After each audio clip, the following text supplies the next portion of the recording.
Don't let your husband beg for affection. He might not say it out loud, but silence can scream too. Men are often expected to be strong, to not need emotional reassurance. But the truth is, they crave it just like you do. A gentle touch, a kind word, a simple "I love you" goes a long way. If he starts to pull away, gets quieter, or spends more time outside than at home, that's not always boredom or disinterest. It could be unmet emotional needs. Marriage is not just about chores, bills, and routines. It's about connection. And affection? That's the glue. Don't wait until he starts looking elsewhere for the warmth he should be getting at home. Hug him for no reason. Hold his hand when you're walking together.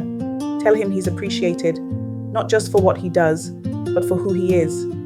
Your husband shouldn't feel like he's starving for affection in a relationship that's supposed to feel like home.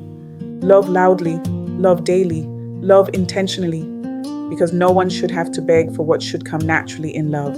Yours truly, Amara.